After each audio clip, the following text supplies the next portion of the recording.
Bienvenidos, ¿qué tal? ¿Cómo están? Mi nombre es Enrique Castillo y esto es Te Chairo para Llevar. Y en esta ocasión, les traemos una nota, ¿sí? La nota consiste en la Suprema Corte de Justicia de la Nación, ¿sí? La señora Norma Piña, otro piñazo más, otra parte de este grupo, de estos personajes, pero en este caso le cede el juego a Luz María Aguilar.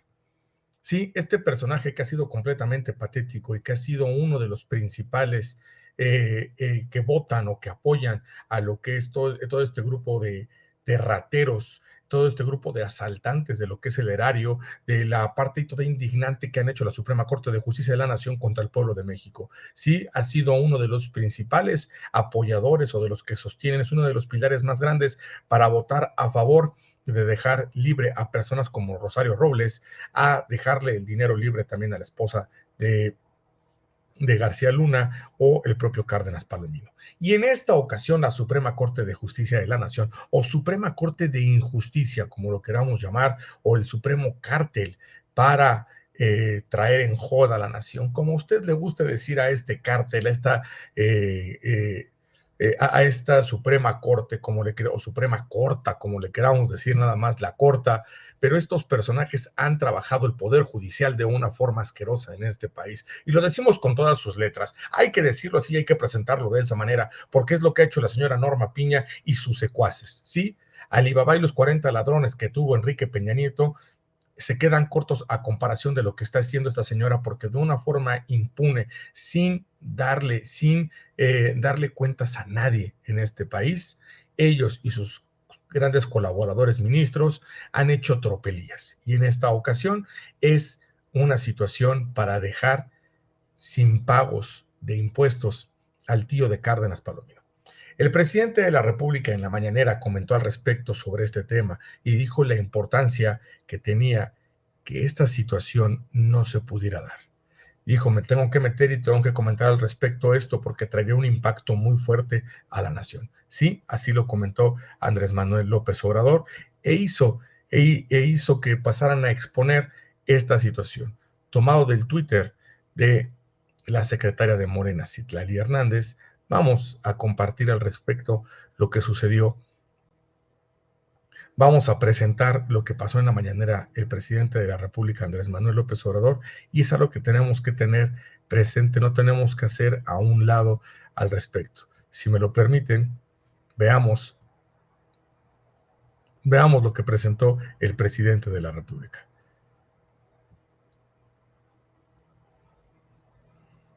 Reiteramos, de aprobarse este criterio el día de hoy y si sumara 4 votos, se entendería que este criterio sería vinculante a todos los tribunales del país, cosa que afectaría la hacienda pública. ¿De cuánto estaríamos hablando? Pues de miles de millones de pesos, calculamos por lo menos 10,000 millones de pesos en la afectación de procedimientos que se están integrando actualmente en visitas de verificación, en facultades de revisión del SAT, más los asuntos que actualmente se dirimen en tribunales federales. La relevancia de este caso no solamente es económica, es también por la implicación y el contexto de la persona que ha promovido que la justicia lo ampare y a quien hoy el proyecto planteado en la segunda sala pretende conceder el amparo. Esto se sumaría también a las acciones que ya ha tomado la Suprema Corte de Justicia de la Nación y el retroceso que tuvimos el año pasado respecto a las reformas penal fiscal,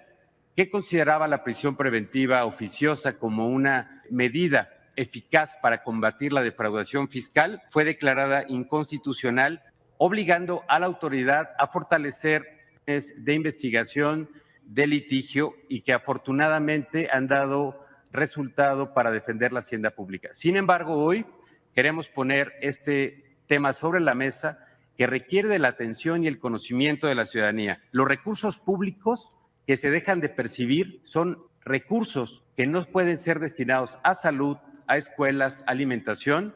El ministro Luis María Aguilar de la República, el licenciado Andrés Manuel López Obrador. El monto de los impuestos omitidos fueron 163 millones de pesos. Son más de 300 millones de pesos. Así como ustedes lo acaban de ver y lo que lo acaban de escuchar.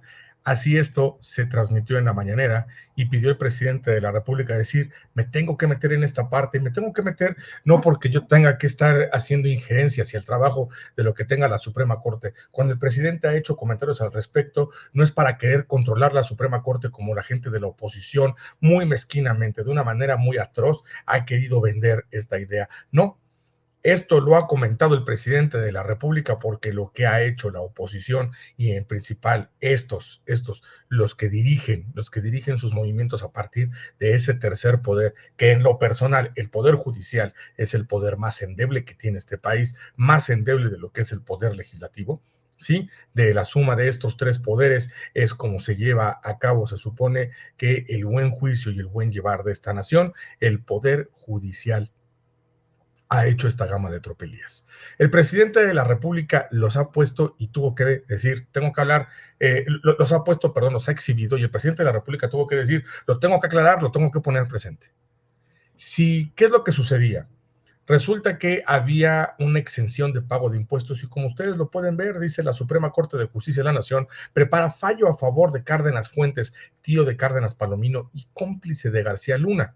Y para dar un poco de información al respecto, hay que recordar que hace unos meses Pablo Gómez, que llegó a la mañanera y que le pidió al presidente que explicara la situación de lo que era el caso de García Luna. Y cuando comentaban de García Luna, esto para ser específicos, en lo que fueron la segunda quincena de febrero, donde se dio esta información, se comentaba cómo muchas personas que había ahí de su familia, entre ellas su esposa, hicieron tropelías y movimientos, ¿okay? Para llevarse una cantidad estratosférica. Estábamos hablando que la situación de García Luna simplemente estaba marcada por estos procesos de 760 millones de dólares. Estamos hablando de una cantidad completamente estratosférica. También hay que recordar sobre esta situación y lo que se hablaba al respecto, que ponía ahí sobre García Luna, que ponía el dirigente de la UIF, Pablo Gómez, que estaba involucrada bastante de su familia, bastantes conocidos al respecto, y obviamente esto también metía en raíces a todo lo que eran personajes que estaban coludidos y trabajando al respecto con él. Entre ellos teníamos a este personaje Cárdenas Palomino, que cabe resaltar fue uno de los primeros personajes que se le liberó sus cuentas para poder ocupar ese dinero, pese a que estaba detenido en Estados Unidos, así como García Luna, y que ambos personajes se les cuestiona que su dinero venga de situaciones del erario, tomando en cuenta aquí también una situación o de malversación de fondos o de peculado o de este trabajo, inclusive en situaciones de meter el dinero en lavados de dinero o también con el narco. Sí, hay que recordar también que se menciona 20 años de peculado, por cierto, a García Luna. Una vez dando todo este concepto al respecto, de entender todo este contexto de lo que de la importancia que se tenía en mantener simplemente a este personaje, Cárdenas Palomino y García Luna, que por cierto, recordar que es declarado culpable en los Estados Unidos y que por lo mismo, reitero, y que por lo mismo, entonces no había forma de poderles decir, se le liberan las cuentas para que su familia pueda ocupar este dinero al respecto, lo cual parecía inverosímil, pues ahora se le estaba dando a favor a que la deuda que tenía en el SAT por más de 130 millones, como se comentó, se estaba dando por parte de Luis María Aguilar. Luis María Aguilar, esta situación de dar un fallo a favor de que no lo pudiera hacer. ¿Cuál era el problema al respecto de esto? El problema al respecto de este fallo no era que se diera, sino que esto prepararía a que el mismo marco con el que se trabajó para permitirles el no pago de impuestos a este personaje pudiera llegar o lo pudieran hacer otras instituciones, otras empresas, lo cual traería esa cantidad estratosférica que, como bien dice ahí, de aprobarse esta forma de criterio, este criterio se podría aplicar para otras personas y encadenado esto podrá llevar a un déficit de lo que es la hacienda pública, es decir, de no poder cobrar impuestos una cantidad de 10,000 millones de pesos. Estamos hablando que eso se destina a hospitales, eso se destina a escuelas. Estamos hablando que es gran parte del presupuesto que pueda tener un estado en este país. Vamos a recordar que Colima está entre los 16,000 y los 18,000 millones. Por lo menos la mitad o una tercera parte de algunos estados de este país en situaciones inclusive de presupuesto. Estados, aunque sean pequeños, no quiere decir que sean menos importantes. Estamos hablando del comparativo de estas cantidades estratosféricas que se podrían hacer evasión de impuestos de este estilo si se permitía este marco de trabajo. El presidente de la República mandó esta alerta. ¿Qué consecuencias tuvo el mandar esta alerta por parte del presidente de la República?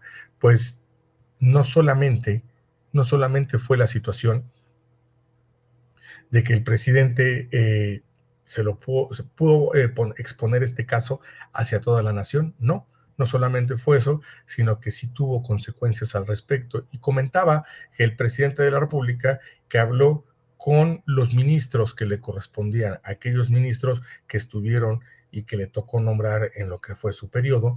Vamos a recordar que estos ministros son la ministra Yasmín, a la cual hemos recordado que han estado golpeteando completamente por la situación de su tesis. También vamos a recordar que está la ministra Ríos Farjat, que ha mostrado ser una persona muy fuera de las necesidades que se tienen en la Cuarta Transformación.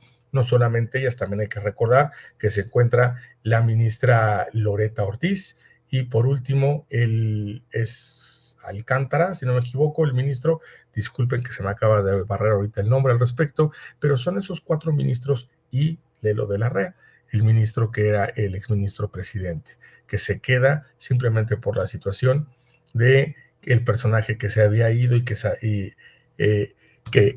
había salido completamente porque se empezaban a hacer revisiones, y este personaje que fue metido, hay que recordar, en épocas panistas, este personaje mejor salió corriendo y pidió irse por la paz al respecto.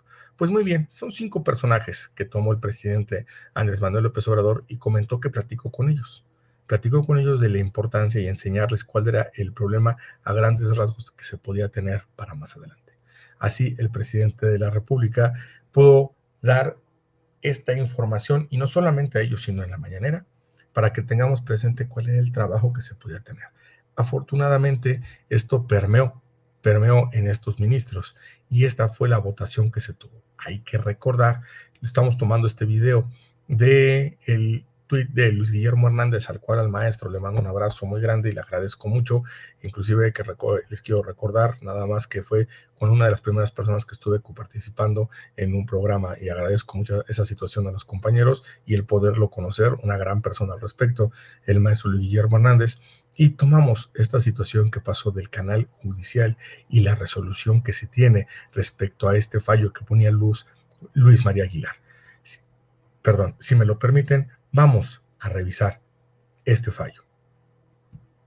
Sí, ministro presidente, doy cuenta con el amparo directo en revisión 3901/2021 que propone: primero, en la materia de la revisión se revoca la sentencia recurrida; segundo, se devuelve jurisdicción al 21º Tribunal Colegiado en materia administrativa del primer circuito; tercero, se deja sin efectos la sentencia dictada en cumplimiento por la sala responsable.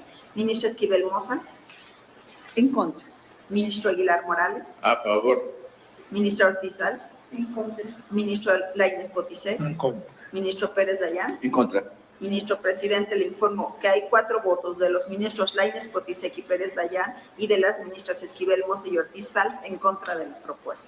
Consecuentemente, el asunto no es aprobado y pasa a un sistema de returno. Señora secretaria, es tan amable de informarnos que de acuerdo a nuestros turnos, quedaría asignado a la ponencia ¿de qué ministro? A la ponencia de la ministra Ortiz Salf, ministro. Queda registrado en el acta que este returno corresponderá a la señora ministra Ortiz Salf.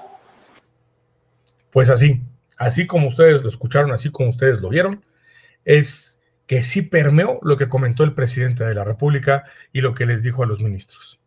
No se puede permitir esto, no porque jueguen con estas tropelías, sino por el daño a la hacienda pública que se haría si se le permite no solamente a este personaje, reitero, el mismo criterio que se le permitiría para evadir impuestos al tío de Cárdenas Palomino, se tendría que aplicar para otras personas y para otras empresas, lo cual, como vimos, llevaría por lo menos una cantidad de 10,000 millones, posiblemente mucho más. Eso no solamente es hospitales, no solamente es escuelas, es a partir del erario que también se les paga el sueldo a estos personajes. Entonces, bien por mostrarles cuál es esta situación y por no meterles zancada, pero sí que el presidente les haya puesto este pellizco y decirles, señores, recordar, por lo menos los personajes que están cerca al presidente de la República. Y otro, recordar que también este ministro, Luz María Aguilar, es un personaje completamente deleznable. El pueblo de México no es tonto y por eso hay que recordar que se requiere un cambio y una reestructura en el Poder Judicial. Así que yo solamente para finalizar les comentaría y les pediría a todos ustedes que tengamos presente una situación muy importante. Recordar que se tiene que hacer ese plan C, pero ese plan C a través de unidad, es decir, trabajar en forma de coalición, porque con el simple hecho y con la simple situación de que en forma de coalición vamos a poder encontrar tanto en lo que es el Senado, tanto también en lo que es en la Cámara de Diputados, los curules necesarios, a las personas necesarias para poder tener las 2/3 partes y las mayorías calificadas, lo que permitiría hacer cambios sustanciales en el siguiente sexenio. Así que vayamos en unidad, en un trabajo bien realizado en conjunto para obtener las más de 300 curules que se necesitan, las más de 330, si no me equivoco, 340 curules que se necesitan para lo que es la parte de los diputados y recordar que llegar, si se puede, a más de 96 curules para la parte de senadores. Con eso podríamos garantizar con un margen un poco más amplio de tener los personajes necesarios para las 2/3 partes y poder hacer las aprobaciones que se requieren. De repente, aunque no soy fan de los cambios radicales, es importante revisar y recordar que aquí tiene más que radical, tiene que ser cambios sustanciales. Y por eso necesitamos el poder del pueblo para realizar eso. Vayámonos por el plan C, el plan de esa coalición que nos va a poder permitir votar por todos los diputados y senadores para lograr estas 2/3 partes. Señores de la Suprema Corte de Injusticia de la Nación, del Supremo Cártel para joder a la nación, esto todavía no ha terminado. Esto solamente fue respiro. Les contaron hasta 10 y se levantaron en 8. Pero eso no quiere decir que no vayan a ser noqueados por parte del pueblo mexicano. Viene 2024 y después de eso, el trabajo en unidad que tenemos que seguir llevando. Por mi parte, no me queda otra cosa más que pedirle a todos ustedes y agradecerles que estén presentes y invitarlos a que nos puedan ayudar con ese poderosísimo like, lo que nos permite poder seguir creciendo, seguir llegando a más personas y montarnos en esta situación que se llama algoritmo para poder seguir llegando a más y más personas. Ayúdenos a compartir para que esta información llegue a más gente, así también invitarlos a ver los diferentes esfuerzos que tenemos aquí, tanto en lo individual y en lo colectivo en otros canales, así como es Techairo, Café Expreso, Café Cortado, también Café Mañanero, y pedirles y que nos acompañen en las noches en el trabajo colectivo junto con los compañeros en Achequeca hasta que el cuerpo aguante, en las tardes en Al Grano, en el canal Al Grano junto con el buen Rafa Herrera y el programa de Entre Palderos también con el buen Rafa Herrera. No me queda otra cosa más que recordarles, mi nombre es Enrique Castillo y decirles muchas gracias. Nos vemos. Hasta la próxima.